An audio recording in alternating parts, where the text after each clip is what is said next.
I'm sorry, I didn't see you over here. We as a committee are ready to hear from you.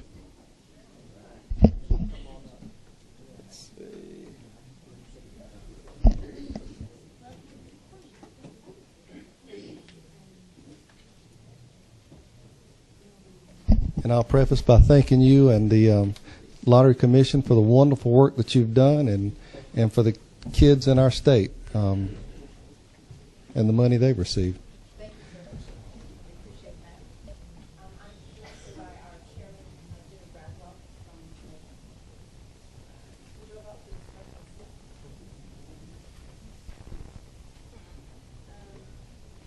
I thought we'd give you kind of an update about where we are, and then if there were specific questions, we have it for them.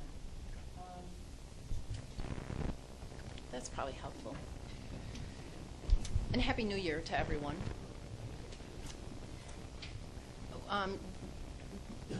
This coming week, we will transfer the 13th billionth dollar, for Hope and Pre-Kindergarten since the inception of the lottery. So we appreciate the opportunity to be here today. And our mission, as you all know, is to maximize revenue for the specific educational programs that we fund. And in fiscal year 2011, we transferred $846,106,000 to the Lottery for Education account. And that's more than $2.3 million on average raised every day for Hope and Pre-K. We employ about 280 Georgians in 8 district offices. We partner with more than 8,400 retailers around the state. And we rank number 2 of all traditional state lotteries in terms of our highest per capita sales. Our business has, as many of yours have, has suffered through the soft economy and continues to, in fact. But we are seeing a small uptick compared to last year, which was less than optimal. You're talking about people's discretionary dollars, and it's very tough when unemployment is so high, when money is going toward gas and other things. But so we're very grateful, and we have not set still because we know that we're not recession-proof, and we need to keep rethinking how we do what we do.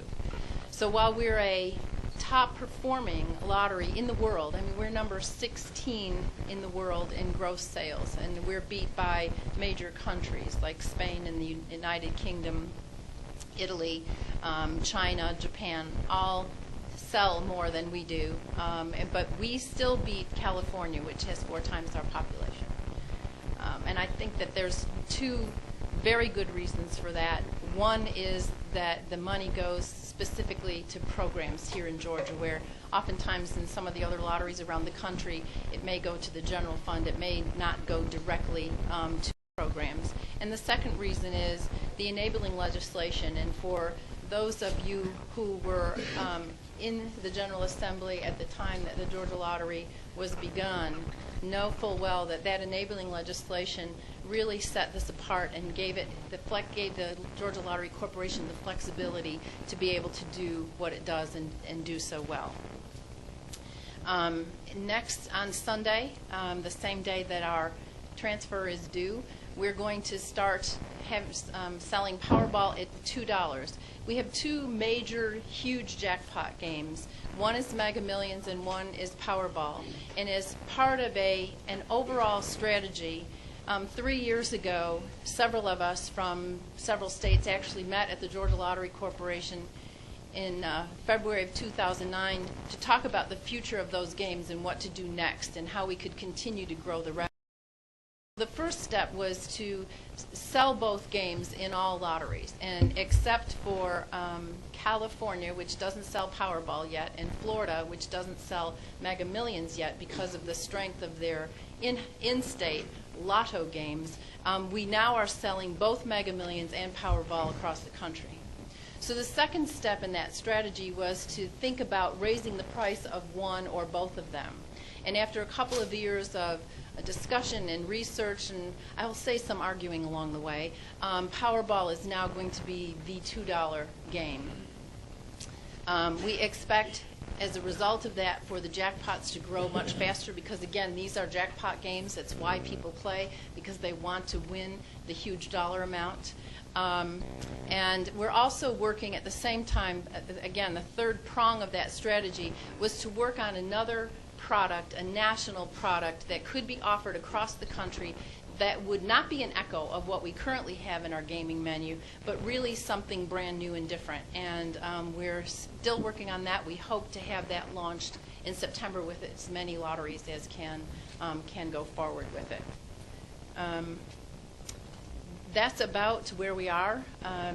And I'm also joined today by folks from Spectrum Gaming. I think I had mentioned to Representative Stevens that there was a report that the board commissioned and was reported on by the AJC at the end of October.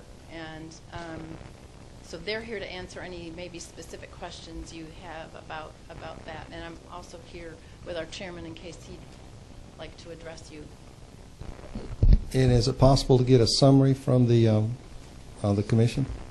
Excuse me, we've got the summary in our file now. Good. Members of committee. I realize it's the first day.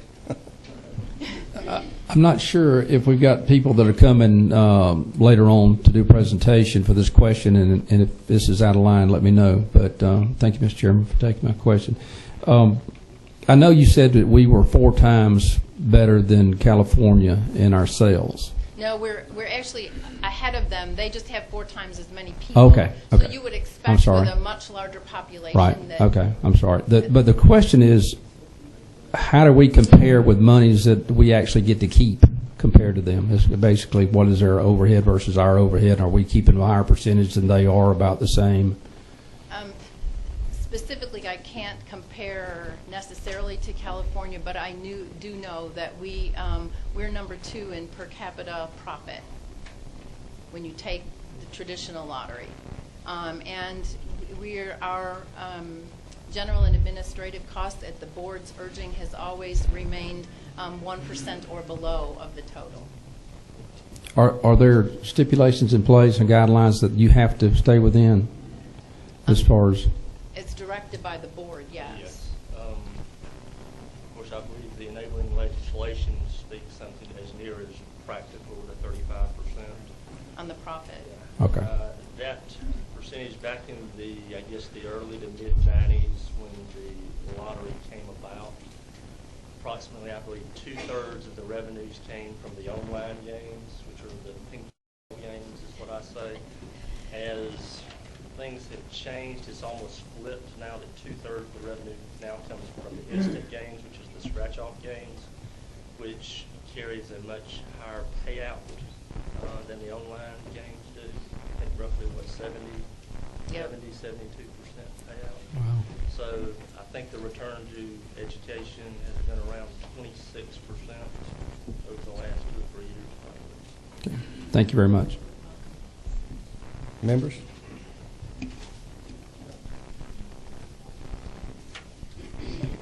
Finished up for Representative Pruitt.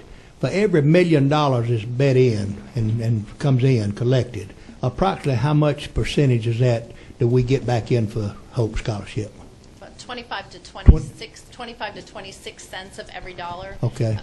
The majority, as you might expect, goes to the players in the form of prizes, and that runs somewhere around 63%. Okay. And how does they derive at what percentage to put in to pay back? I got a constituent that hit the lottery for several big $1 million a few years ago, and just wondered how they knew that they're going to have that much money to pay him back. How do you put it in a percentage that so much is in the pot, just keep adding? Right. That's what we do. Each one of our games, and that includes the entire spectrum and menu of our instant product, which they're available at $1, $2, $3, $5, $10, and $20, and those all have a different payout percentage, and so that's all determined when the game begins. And with a jackpot game, that is all determined. And because it is a collective from around the country, we all pool for the jackpot. And the amount is the advertised amount that's advertised is the estimated annuitized amount. Although I will tell you that more than 90% now take the cash option because we invest in Treasury securities. And if you, and I'm not sure who your winners were or what they may have chosen, but almost all take the cash option now because they have the ability to then invest it in the best way that they see fit. Yeah, this was a city employee. Hit it for over $75 million. Now he's got big farmland and great guy. And I might add that the state got 6% of that. Right. Margaret, welcome. I want to commend you on the job that you do. We've talked about this on the oversight committee of the things that you've done to enhance the lottery program. And I know there's a lot of concern right now. The governor has voiced concern about the fact that the lack of funds coming in. You've done all you can do, in my opinion, everything that's possible to raise revenue through the lottery. What do you see as far as the board out there in the future, or where is it going to be a point of diminishing returns? Have we got to do some other things, or can we stick with this lottery like it is, the traditional thing, or what can we do? You know, for the last, this was the 6th year that we actually sold over $3 billion in lottery tickets. And when I joined the lottery now 8 years ago, the sales for that prior year were $2.6 billion. So we have really grown the lottery, and as I mentioned earlier, we're one of the top ranking lotteries, not just in the United States, but in the world. And so we don't ever stop trying to come up with new things, but I'm not sure that we can ever meet, and I think Tim is probably going to talk to it, I'm not sure that we can ever meet the demand doing what we're doing currently. And we won't stop. I promise you, we will not stop doing what we do. We turn ourselves inside out trying to come up with the next thing. But within the framework and confines of traditional lottery, we're about at the apex. I do know in the past conversations we've had, there's some things out there that possibly could be available, some controversial, some otherwise, that could be implemented to help assist in the lottery program. I don't know whether the board's in a position to act on any of these or how we stand on that. The board commissioned a study back in May, I believe, through Spectrum Group to look at 2 areas specifically. One were what we call the gray machines that are being operated throughout the state of Georgia, which the Spectrum study quoted about 10,000 gray machines that are out there. Through my conversation, I have been told there are as many as 45,000 of these gray machines that are being operated throughout the state of Georgia. Of course, they are obviously direct competition for the lottery. However, with the gray machines, they are, for the most part, unregulated, unlicensed. You have money laundering, unreported income, even though they are supposed to only, in essence, pay prizes to some degree. I think it speaks to in the study that recent raids have shown that some of the machines are generating as many dollars per week. So we wanted to look at that problem that we see that is growing out there throughout the state of Georgia. And 2, we wanted to bring some validity to the VLT concept that has been talked about over the last few years to determine what was fact and what was fiction. What is the revenue potential? What would a program like that look like? The Lottery Board has always viewed bringing VLTs to the state of Georgia as a public policy issue. We do not believe that a 7-member appointed board should unilaterally make that type of a decision. That is something that the governor and the lieutenant governor and the leadership, the legislature feels something that they would like for us to take a look at, and obviously we would. It is a concept that's utilized in various states.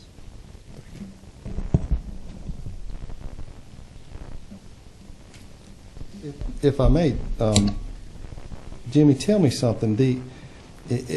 As we wrote the law, it was written to keep us at arm's length, along with the governor, executive branch, and it kind of gives you guys the opportunity to maximize those dollars. So, 3 questions around that is there another, and this is the reason, of course, most of us are here, is there another market for tourism destinations, specifically in convention areas, for the video lottery terminals? And is there a way that we can curtail the use of these gray machines by some funding mechanism if we do go that route? And again, as I see it, it's strictly in y'all's court. So I'd like an opinion. Well, specific to the VLTs, it is a very controversial topic. For everybody that's in favor of it, I hear an equal number of people that do not believe that it is the right thing for the state of Georgia. To do a concept like that correctly, with the type of infrastructure and different things that you would need, the partnering up with local, state, and everything, my thought process is that you would have to have substantial backing rather than opposition to bring something like this off effectively. You will only have one chance, and the more support you would have for something like that, I think it increases the odds that it will be successful. Let me That's ask. why I don't think the board unilaterally could step out there. While they could do it, they would not do it. Let me ask just a clarification. What is the difference in a paper lottery ticket and a video lottery ticket? I think technology-wise, it's basically the same technology. It's a random number generator through a central system that one is put through the bells and whistles, and the other is put through on a piece of paper. The technology is basically the same. And again, thank you for what you do. Representative Millar. Yeah. Did you promote me again? I'm sorry. We do that again. It's as a former No. representative, Senator. He misses me. No. Thank you all for being here. Last year there was some discussion, and bear with me, I don't have the numbers with me, but when you talked about the payout, and originally when we talked about the 35% going back for Hope and pre-K, and I understand your explanation that with the switch and the mix with the scratch-off games versus ping pong balls, that's a lot different. It's a different game today. But we were looking at some numbers last year. I remember Senator Albers, I think you had them. And if you started, it depends how you want to define what we pay back. Some people said you paid back 24%. Some say you paid back 26% to Hope and pre-K, whichever. But by looking at stepping that up from like 28 to 30, and maybe say cap at 30, it derives a lot of revenue for the Hope and pre-K. And some of the discussion was, well, if we do that, then the paybacks won't be as good to the people, and maybe they won't use this as much. And I guess that's the question: is if we look at it increasing the payout to Hope and pre-K. I mean, that's the reason we're supposed to be doing this. I just want your feelings on it. That can we do a better job in that arena? I mean, we're trying to get every dollar we can, obviously, for these programs, and yet not at the expense of your success, which is obviously when you give us our statistics. You've been very successful. But it seems to me that if we started out at 35 and we're getting at 24 to 26, and I don't have the numbers in front of me, I apologize, but it's a lot of money. And we're looking for every dollar we can for the Hope and the pre-K because that's so critical in this state. I want your feelings on that. Okay, is it feasible for us to maybe do a better job in this arena? Can we cut some costs otherwise, still have the good paybacks, and get these kind of returns for the Hope and pre-K? The other states that have that, both their sales and their profit ended up plummeting as a consequence. It was done in Texas. North Carolina actually had, it's one of the newer lotteries, had in its enabling legislation 35% without the phrasing as nearly as practical. that we have here. Okay. And their sales were anemic at best, considering that they're pretty close to the same size Right. that we are in population. They received legislative relief, and of course they've gone off like a rocket. Now, that being said, as you know, we have to sell a lot more of the scratch product to get the profit. But when you start, I'll back up for a second. Most of what we do at the lottery is manage that product mix and make sure that it is that it's giving us, maximizing the revenue, but also keeping players engaged. And that's why we have this huge menu of the ping pong, the drawing games, and the scratch product, to have a little something for anybody that wants to play. And when you start tweaking, even though it seems I absolutely seems very logical, but every other place that has tried it has had disastrous results. In Georgia, in fact, the only year until last year the profits went down was the year that the payout percentage. Just a little bit. I think the only experience that Georgia has had of reducing the prize payout to players, which in essence raised the percentage to the bottom line, the net revenue actually went down that one year in the state of Georgia. When you look at it, when you're talking about percentages, you have to be careful that you don't look at it in a static environment. Because basically the only place that you can really cut the expenses to, in essence, raise the percentage to the bottom line is the prize payouts. The other portion of it is 1% of the total revenue goes for G&A to run the lottery. 3% basically goes to vendor fees. 6% goes to your retailers. There's really nothing else but the prize payouts. And if, in a dynamic world, if the players know that you're going to pay out 4 to 5% less, which may be $200 million, they're not going to play as much. Can I do a follow-up? Yes, sir. Okay, so And we have done a prize optimization study right. that kind of tells us That- where the optimal point is to be. That's probably pretty helpful if the two chairmen got that, because you get that question a lot Sure. from people. Sure. And now you've gone to the next step. Then, if we're looking to maximize, what do other states pay the people that administer this cost? When I say administer, I'm talking about that convenience store where we're paying the 6%. How do we stack up? Do we have to be paying the people this much money? Because I know one thing, when I go in the local Chevron where I live, and I got 10 people lined up for that when I'm getting my cup of coffee, they're coming in there anyway. Okay, no matter what the percentage the guy's going to be getting. So that's the question. How do we stack up, us paying 6% to these people that are doing the games for us, if you will, versus other states? We're probably in the middle. There are only a couple that are actually lower, but the bulk are somewhere in the 6 to 6.5. One state, which I can't recall right now, is at 8%. Okay. And if you had a chance to talk to the retailer, because they tell us quite often that they don't think they're getting enough. What a surprise. But we're probably right an average of all of the lotteries in the United States. Okay. Thank you very much. Senator Balfour. Oh, sorry about that, folks. If I could, I appreciate all the work you guys do on this. You talked about some of the new programs you have. I'm looking at page 3 where we used to have $1 billion in reserve, and then we had $800 million in reserve, and then we had $600 million in reserve, and we're looking at $400 million in reserve, which on that line looks like in 2 years there's no reserve.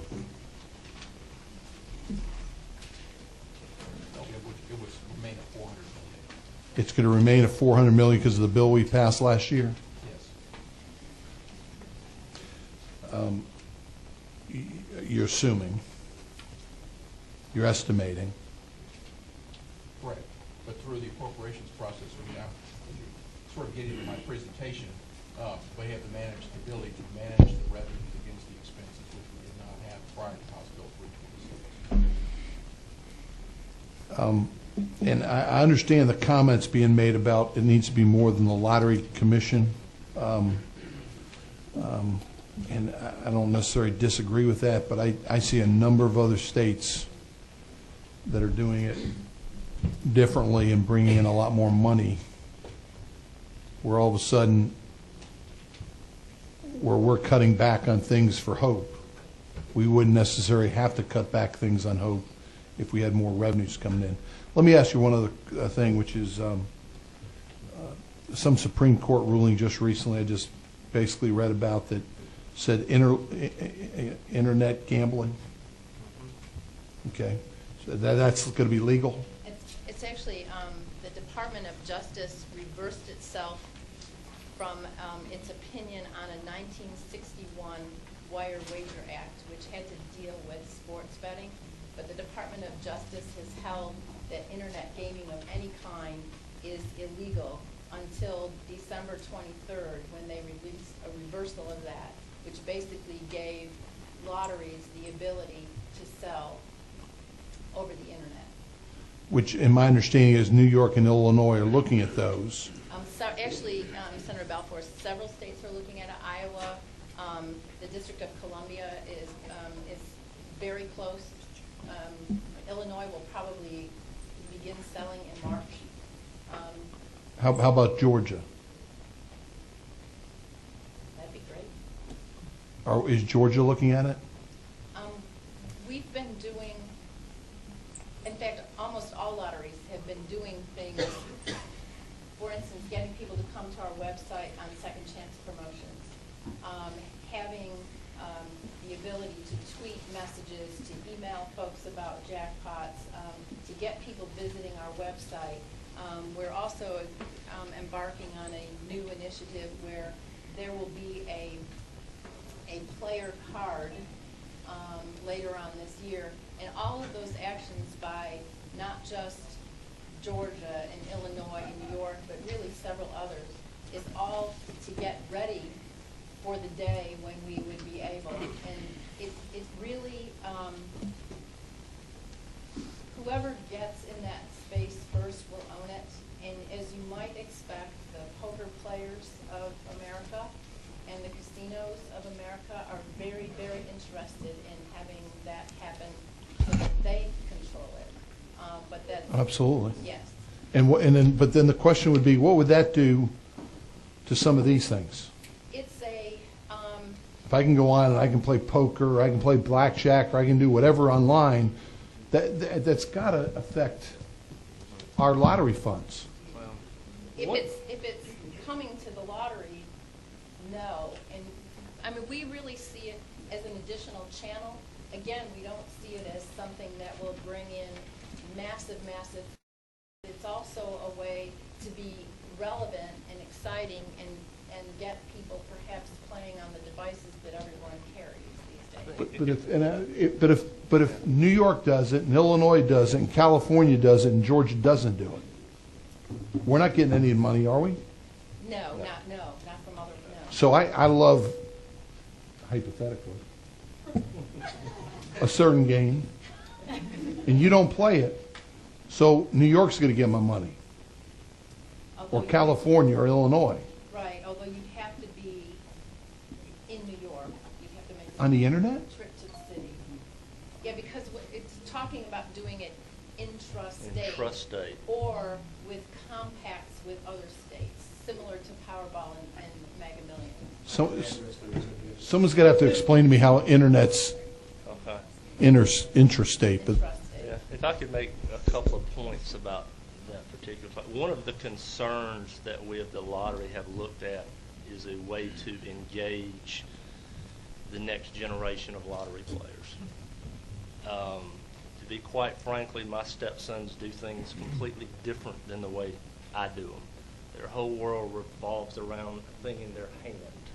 And if they can't do it with that little hand machine, they're probably not going to do it. They're not going to drive to the gas station to go buy a ticket. Now, if they could buy it on their handheld device, they very well might. So we have been very much concerned about how to attract the next generation of players and to facilitate how they do things. Now, technology has just now, with GPS and those types of things, you know whether the player, for instance, is in the state of Georgia or not in the state of Georgia. One of the problems with prior to this ruling was whether a state was ready to venture out or not. None of the software companies were going to venture out until they got cover from the Department of Justice. So even though a New York, an Illinois, or some other state may be ready to go, the underlying software companies were not going to venture out until they got some degree of cover from the Department of Justice. But we, like all states, have been building to some degree our website ability to people to go on and do those types of things, anticipating the next generation of technology. Representative Baker. Thank you, Mr. Chairman, and thank you and your staff for being here today. 6% goes back to the vendors. To the retailers. Retailers. Can you tell us just ballpark how many retailers? About 8,400. And in that, are there new ones every year? I mean, can you estimate how many new every year? And another thing, what's the criteria for a state machine to be in their place of business? It's certainly about location, about where they're located. We have a whole licensing process that looks at their financial and their credit information. There's a whole training and commitment by them to sell, and we make sure especially in the early days, we have a program called Raise Them Right, where we make sure that they get trained on the machines, that they know about the games, that they know what games are coming. And if they don't meet the minimum sales standard, we give them a chance to meet that minimum sales standard, and if they don't, they're out of the system. I'm not sure I can tell you exactly how many come in and out. Of course, it's been tough in the economy. A lot of these folks are small businesses, and so we have lost some retailers, but we are constantly looking for new folks to come into the system. In fact, we just added, because North Carolina had done it, we just added Ingalls, the supermarket chain. We're actually very excited about that because it's been a few years of trying to get them to come on board. I think that's been one of our focus too, because we're so heavily convenience store located for our product, is try to attract some of the larger type companies like Ingalls. Would one of the criteria be, or do y'all have, that they're current on their state sales tax? Absolutely. And you check that? Absolutely. Can you provide us with that information? What y'all, I mean, that they do that? I mean, y'all make sure that they're current on their state sales tax before they're issued a machine? Yes. Yeah, we check with the Department of Revenue. Do you have an instance you want to talk about offline? Several. Okay. I can see Ingalls. I can see that because it's kind of a captive audience there. But I believe that that would be good if you could. Okay. Thank you. Absolutely. Representative Abdul Salam. Thank you, Mr. Chairman. Thank you all for being here. I want to go back a little bit to something Mr. Braswell said about the gray machines. And I noticed that in the same convenience stores where they're selling the Georgia Lottery products, there's still people playing the gray machines. And I'm wondering if it's 10,000, maybe up to 45,000. Why can't we, with technology, kind of like we do the voting machines, link them into one central something so that you have control? Because, as you already said, some of them are following the law, but most probably are not. But if we had them electronically linked to a state entity, there would be no doubt about what was going on, what was taken in, what was paid out. And actually, I could see that you could actually make the payout a state coupon that you then have to bring to the lottery to collect. So that was one thing, going back to the gray machines. The other question, my final question was, Ms. DeFrancisco mentioned raising the Powerball ticket to $2. But I'm curious is whether or not there may be a product to come back where Georgians just have a sole chance at hitting a big jackpot, and we don't have to compete with all these other states. You know, is there something that you all may be looking into that will entice more people to play? Because right now, you know, most of the people I know, we don't play. You know, and this the concept of discretionary funds, the people that I see playing, that's all they got. I mean, you know, it's a hope and a dream, and it's coming out the children's piggy banks, and they take it that seriously. So if we had a better shot, maybe, you know, to is it increase the odds or lower the odds? I don't know. But anyway, just the pot for Georgia. Yeah, then that would give, you know, maybe a little bit more opportunity for some of these people playing with not their discretionary funds to actually have a chance in winning something. Well, the one daily jackpot game that Georgia Lottery offers is only in Georgia. It's The five? Fantasy Five. Yeah, the Fantasy Five. And that's gotten to over $1 million because the jackpot rolls. They're not interested in that.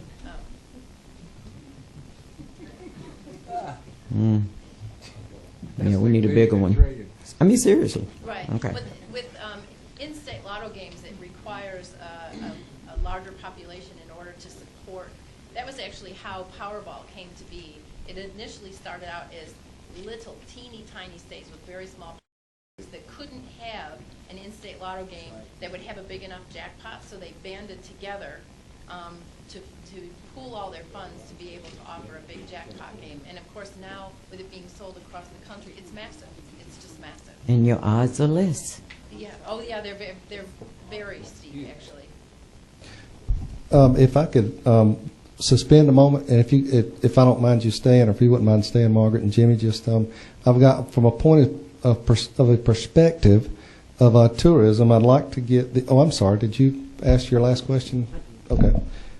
From two people who's got to catch a plane, the Honorable Richard Cathcart, former majority leader of the state of Delaware, and also Jimmy Hutchison, city councilman, who's got to go back to a council meeting. And if you'll stay there, Mark, we're going to have you come to the to our left, your right, and if you'll present to us and tell us all the bad things that happened whenever video lottery came to Delaware. Well, thank you, Mr. Chairman. One of the observations that I have, I recently retired from the Delaware General Assembly a year ago, and I just counted the number of folks that are in this room, and you have 10 more than we have in our Senate, and if you could recruit another 10, you would have as many as we have in the House of Representatives. So it's unusual to stand in before a committee with this so many people in there. But certainly, Mr. Hutchison are here to answer questions more than anything. But if I could maybe just as a point of background, I actually did two tours in the General Assembly. One was from 1978 to 1982, and I promised my wife I would never ever do it again. But yet, in '97, I was talked into coming back to the legislature, which I did. And the reason I tell you that is I kind of have the perspective of back in the late '70s and early '80s was the period of time that we actually enacted legislation that would allow us to sell lottery tickets. So I was through that. In the early 90s and mid-90s, I actually worked for Governor Castle at the time, so I was at the beginning stages of the discussion about the video lottery. And then, of course, my position as majority leader in the House, and as well as serving as the chairman of our Finance Committee, which is the budget committee for the legislature, I have that perspective. And then there's one other perspective I have. As we often say in Delaware, our real job, my real job was Vice President of Operations at Delaware State University. And I can explain how significant that, the significance of that a little bit later. When we started looking at the video lottery, it was out of kind of desperation to save our horse racing industry, which was really going down the tubes quickly. One of our tracks in the southern part or the northern part of the state had actually closed, and their operation was down for about 3 years before we finally passed the legislation to bring them back. Delaware is a state where not only did we have the horsemen to look after, we certainly had all the other industry that supported the horse racing industry, the feed and veterinarians and blacksmith and those types of folks who are very hard pressed at a particular time. So that was our motivation to come forward. We went through a lot of a period of a lot of questioning of what kind of impact is this going to have on our lottery system, and a lot of concerns about that. We certainly didn't want to enact something that would reduce the revenues in one area in order to gain them in the other area. And I can stand before you and tell you that there was absolutely no impact in the lottery. In fact, over the years, our lottery actually increased after we had our video lottery machines in place. It certainly saved the horse industry. A percentage of all winnings go to the horse industry to increase purses and attract the better horses for better races, and certainly helped our tourism as well. The other question we struggle with is had to do with whether or not there was a criminal element, and the councilman will let you know a little bit about that, since he served as both chief and mayor of the city of Dover, where one of our venues happens to be. And then the other issue that we really struggled with, quite frankly, was the impact that it would have on habitual gamblers.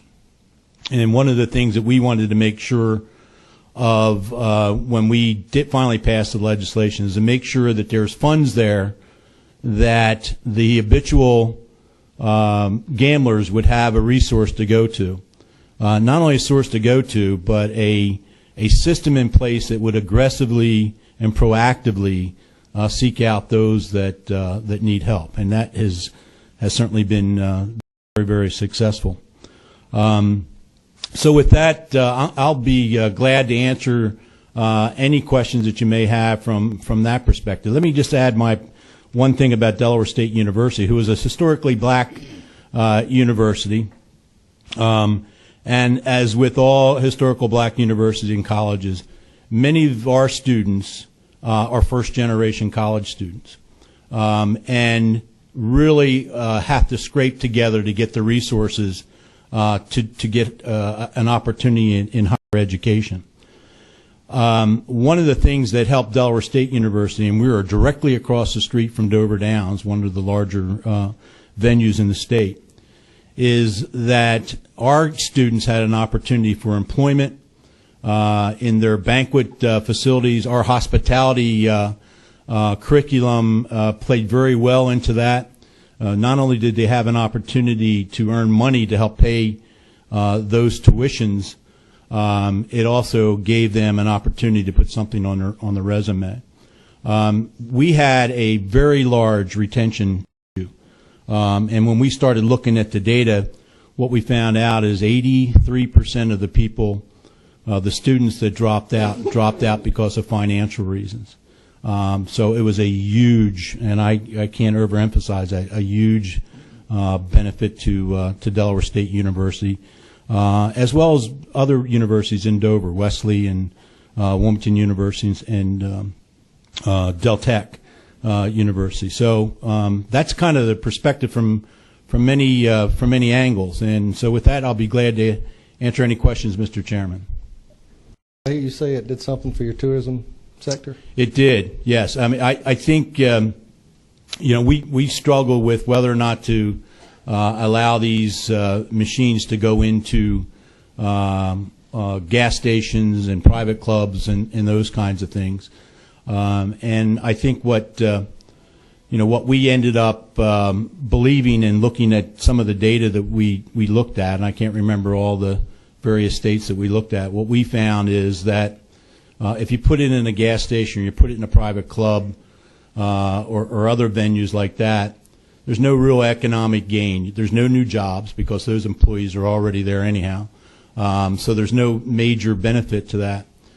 So we felt that if you did destination facilities and venues, that would in fact attract tourism, folks that want to come in from other surrounding states to partake in those types of games. We were very fortunate at that point in time. Our closest competition was Atlantic City, New Jersey, and we actually stole a lot of business from them. But we now have competition from New Jersey, Maryland, and Pennsylvania, which has impacted our revenues. But it's still a very, very popular source of revenue. The other thing I should mention too, where we stand today, Mr. Chairman, I think this is important to tell you, that the lottery and video lottery terminals bring in, it's a fourth largest revenue generator for the state of Delaware. So when you're chairman of the Joint Finance Committee and you're trying to put a balanced budget together, it's nice to have those revenues to look at. Wow. Let's see, we're holding the 3 questions for previous members. Senator Balfour? Do you know my friend Donna Stone? I do. I'm picturing Dover Downs, because the chairman mentioned it, and it's a true. You're telling me because of these, there's more money going in and coming in, and we need that, and that's good. But also, there's a building there, and there's hotel rooms there, and there was a construction to build some huge building, and there's people that go there, and there's a lot of jobs there. That's correct. Yeah, we generated about 4,000 jobs as a result of. And then people build restaurants right off the exit, like the Waffle House right there. And that's correct. A very popular place, by the way. And I own that one, but it's, and so so then there's other jobs there. Yes. I mean, so it's an increase in funding, but it's also at 9% unemployment, a lot of jobs. Yes, and that's exactly right. When we first looked at, and I know I still call him the mayor, and he will speak about that here in a couple seconds. But one of the things that, as I said earlier, one of the things that we were most concerned about back then was that we needed to save the horse race industry, and as it turns out, that the tourism and jobs and the economic benefits to this far exceeded just protecting and helping the horse industry. So you're exactly right. Members of committee for the majority leader? And if not, okay. Thank you, Mr. Thank you, Mr. Speaker. This may be getting off track, but my curiosity is raised here that would you be making more money had you not had to save the horse industry? Oh, certainly, because that percentage would not have to go to that and go to the horse industry for increased in purses and those kinds of things. Thank you. So that percentage would certainly go up as a result of that. Mr. Mayor, tell me about the crime wave that hit whenever y'all put those BLTs in. Well, certainly, Mr. Chairman, good afternoon, and certainly I bring you greetings from the state of Delaware. First, let me just take a minute to give you a backdrop of the capital city. The city of Dover itself is 45,000 people. We started the video gaming 15 years ago. And certainly before I became the mayor of the city of Dover, I served 25 years as a police officer, and I'm retired chief of police with the Dover Police Department. And in my 10 years as the mayor of the city of Dover, one of the responsibilities I had was the police department. So certainly any concerns that you may have pertaining to crime or anything related to that, I certainly had great concerns when we were first looking at considering putting this in the state of Delaware and certainly in the city of Dover.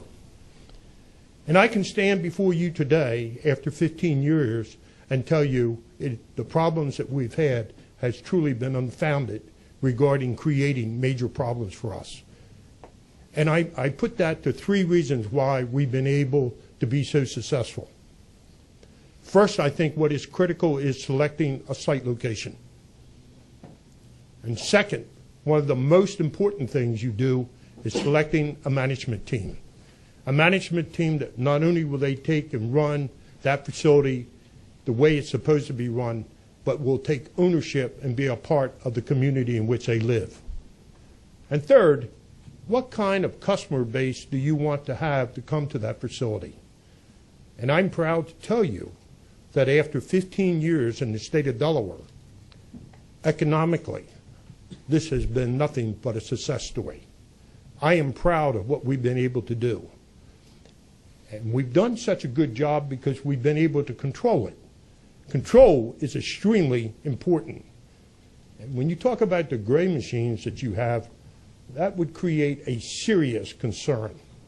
And I think that one of the greatest challenges that you're going to have, you've got to get control of that. But when I look at what has happened just in the city of Dover over the last 15 years, we've also added 8 new hotels. And I can remember a dear friend of mine, when I was the mayor, came in to see me, and he shared a deep concern about the competition and what it was going to do to him. And I had him in my office, and I said, let me share with you what's going to happen for you. The only thing it's going to do for you is make you richer faster. And I can tell you, it happened. And again, as a police officer for 25 years, as the mayor for the city of Dover, I'm proud of what we've done. Now, I'm not saying we don't have issues, but when you work together and have control, you can solve those issues. And we have done a very good job. So I think that, and of course the other factor is Delaware itself being a very small state, we only have 3 site locations for video gaming. And the question is, what exactly is a VLT? It's a video lottery terminal that would be plugged into our own lottery commission, just as a lottery ticket machine is now. But they look like a slot machine. That's correct. Questions of committee? So do your locations just have the video, or do you have actual casinos? We have the video gaming facilities. Just video gaming? Yes. So not any regular casino gaming? And they also have that as well. I'm sorry. Okay, so it is a combined. And that just happened recently. So. Okay, so you've attracted a lot of business with just the video gaming prior to? Very much so. Have you seen an increase since you added the traditional casino gaming?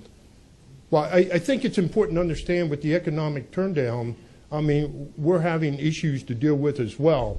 So you have seen a decline. But again, I continue, when I go there today, and I go there quite often because the facility is directly in the city, and I go there for many different activities, and I'm still very impressed with the number of people that continue to come and visit that facility. If I could just Sure. add to that, one of the issues, as far as one of the reasons there was a decline in revenues, quite frankly, is that our legislature a couple years ago voted to increase the state share, and those of us that opposed that tried to make the argument that increasing the state share at the beginning of a significant economic downturn was not a good idea. And what we have found as a result of that, we were right, that combined with the economic turndown, as well as the increase in the state share, it has created some issues for for the operators, but certainly has not met the anticipated revenues that the state thought they were going to get either. So, as it turned out, those that opposed that were on the correct side of the issue.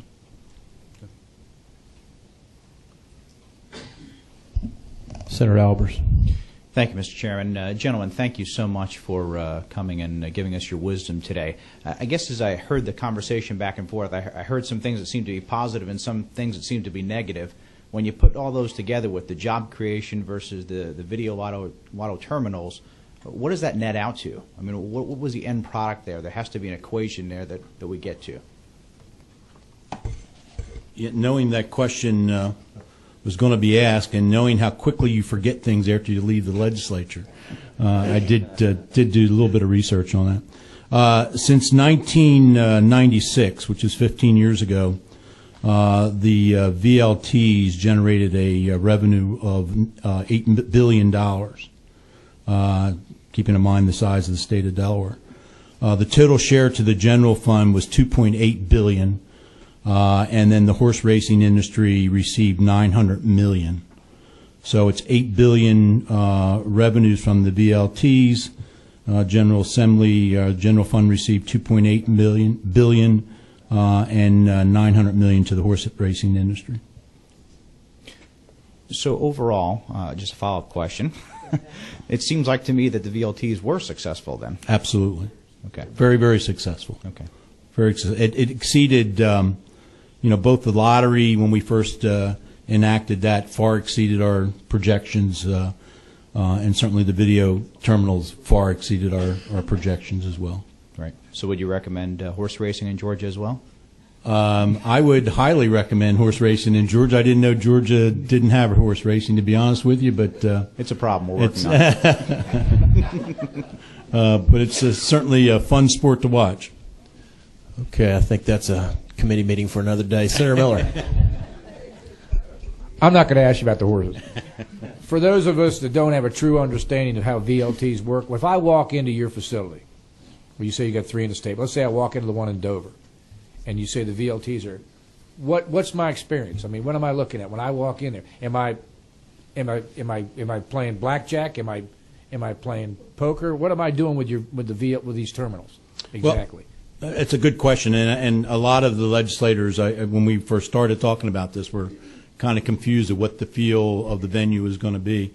But if you've been to Las Vegas in their slot machine rooms, it's very, very similar. It's almost the exact, not almost, it is the exact same type of feeling. So have, like in Cherokee Casino up here at Harrah's in North Carolina, they don't have real gambling. They have machines. Mm-hmm. That's what I'm talking about. Yeah, That's exactly what I'm talking about. Lots of noise, lots of lights, right.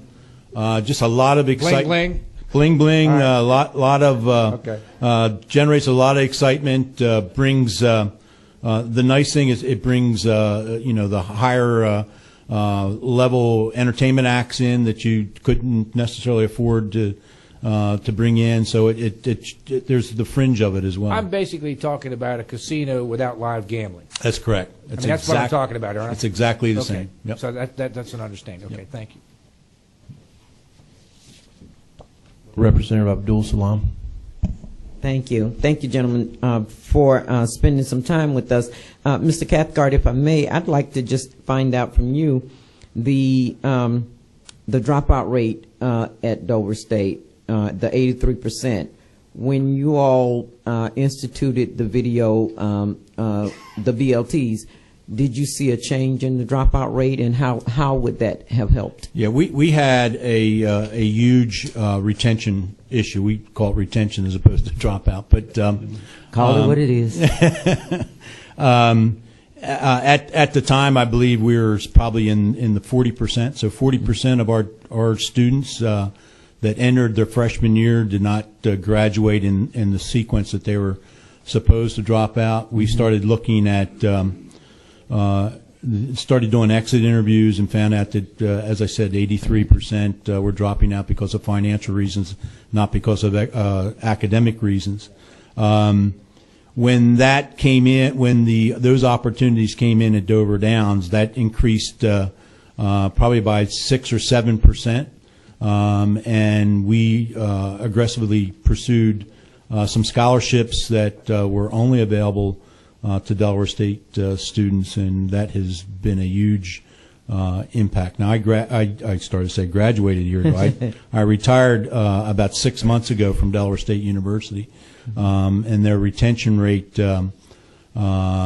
is significantly higher right now. I think their dropout is probably in that high 20s, very low 30%. So it's been you see a pretty immediate impact from that perspective. Follow up, if I may, Mr. Chairman. Would that also be credited to the availability of jobs at the horse tracks and some of the other, I guess, venues? Did that also help with the student employment? Absolutely. We have a very successful hospitality program there. So as the mayor just recently mentioned, with the addition of eight hotels and numerous restaurants, that increased our students' opportunities significantly. Thank you so much. You're welcome. Mr. Majority Leader and Mr. Mayor, I want to thank you both for coming all the way down to Georgia, as they say, and thank you again for, but one last question, just to make sure that I'm perfectly clear. The tourism destination piece is something that you would recommend for the state of Georgia?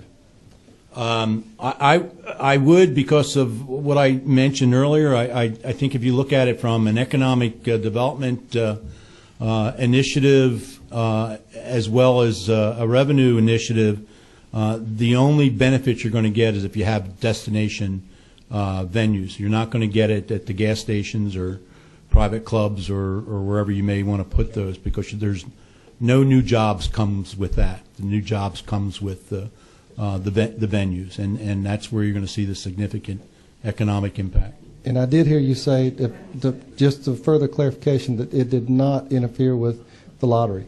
It did not. There was no impact whatsoever, and in fact, a few years later, the lottery revenues increased. Thank you both for your trip down, and have a safe trip back. Our pleasure. Okay, thank you again.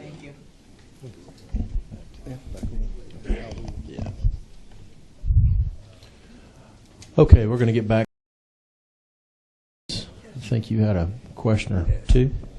Thank you, Mr. Chairman. A couple, let me switch around here. I've gotten younger over the summer. Did I understand you to say that you're using the Mega Millions or whatever to $2 million? I mean to $2? Powerball. The Powerball. Now, what is it now? $1? My first question was, how much do you project, if any, will that cause sales to decrease? You've got people that play daily, very regular.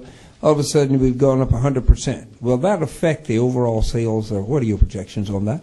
The research that's been conducted shows that there will be a drop-off initially. Mm-hmm.